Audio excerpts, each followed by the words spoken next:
You wake up on a stone floor. Not a mattress, not a cot. A floor. Cold, damp, smelling like sweat and iron and whatever the guy next to you had for dinner. Your wrists are chafed. Your back is one giant bruise. And somewhere above you, through the thick walls of the ludus, you can hear the city of Rome already humming with life merchants, hawking fish, children laughing, senators being carried around in silk chairs.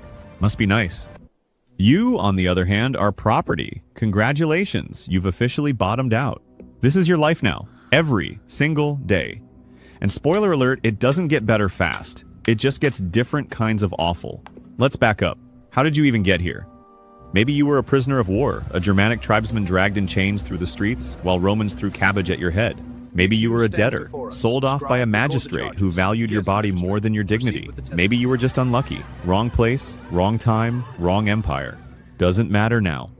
What matters is that 3 weeks ago, a lanista, that's your new owner, your new daddy, the guy who bought you like livestock, looked you up and down, squeezed your arms, checked your teeth like you were a horse, and decided you had potential. Potential. As a gladiator.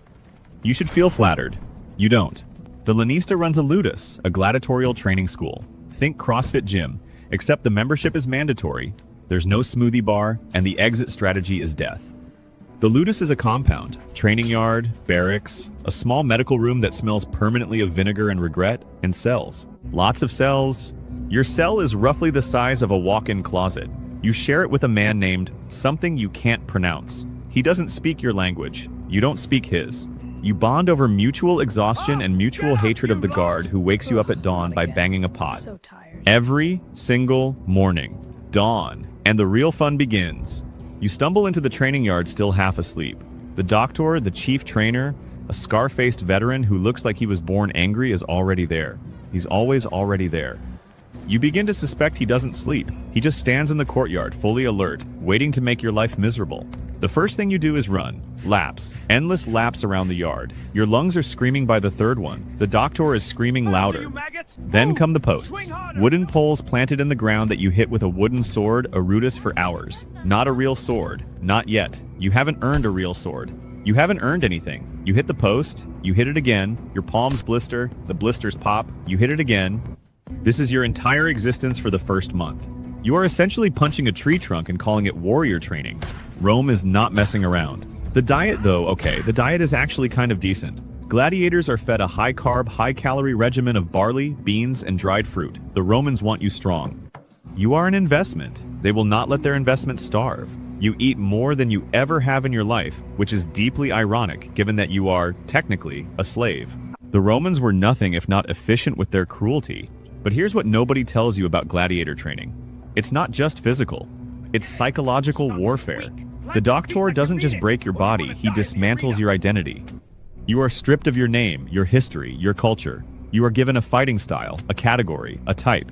You're told you'll be trained as a Thraex, a Thracian-style fighter. Small shield, curved blade, lots of footwork. Basically the scrappy underdog of gladiatorial combat. Fantastic.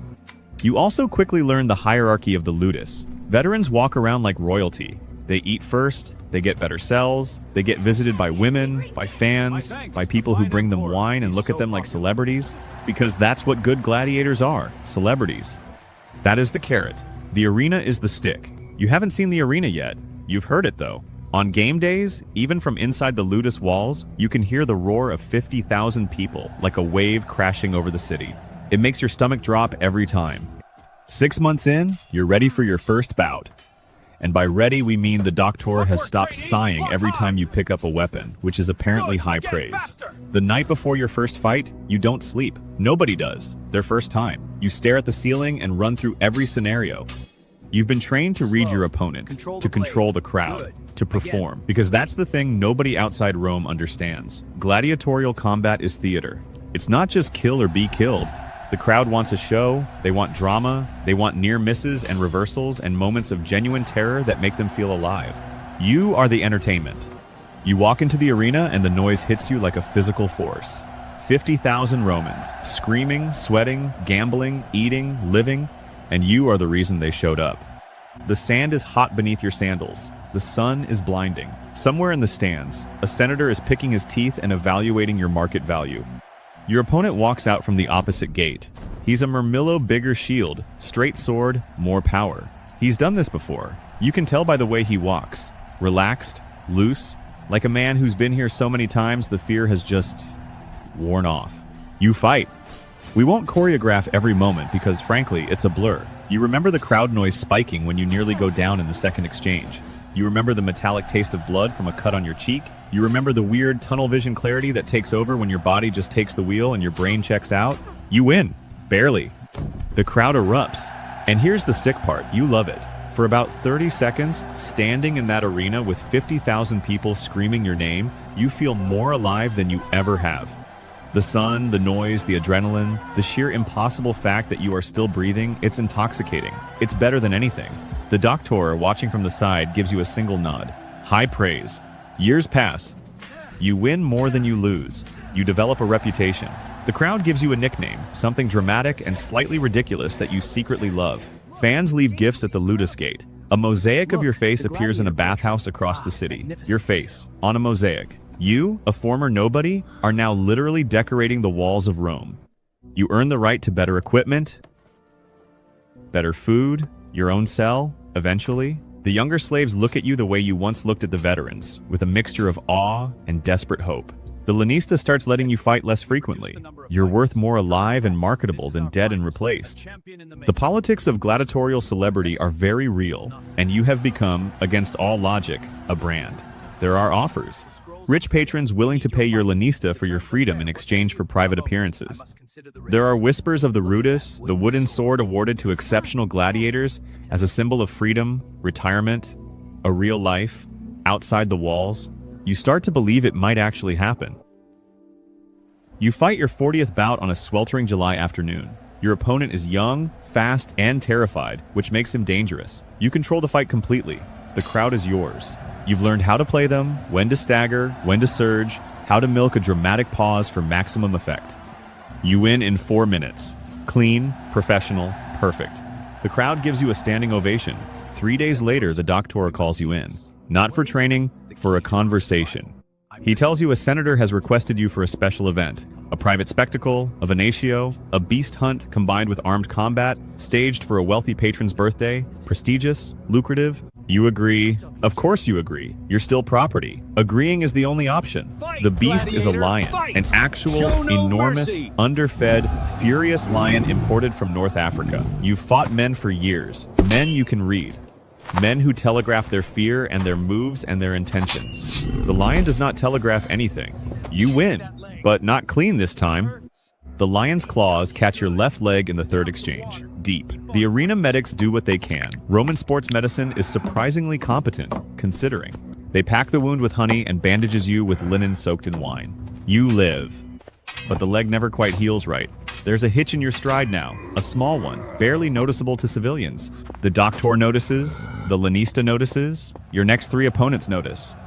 The Rudis ceremony comes 6 months later. The Lanista presents the wooden sword in front of a small crowd. You are officially free, retired, a survivor.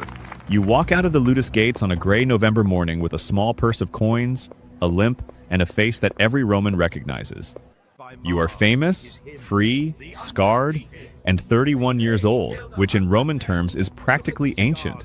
You find a bench near the forum, sit down and watch the city move around you. Free.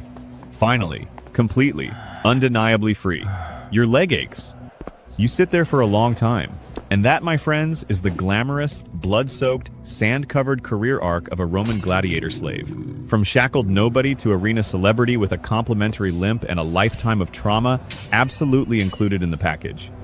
Rome gave you fame. Rome gave you survival. Rome also absolutely destroyed your knee and made you perform for senators who wouldn't have spit on you before you were useful. Classic Rome. If this video made you feel things confusion, horror, weird admiration, or just the smug satisfaction of knowing your Monday is slightly better than ancient slavery, do the civilized thing and hit that like button. Subscribe, because we're out here turning historical suffering into premium content every single week. Share it with someone who thinks their job is bad.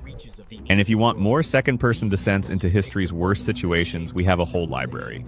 See you next time, hopefully with your dignity intact. Walked away, his long journey finally complete.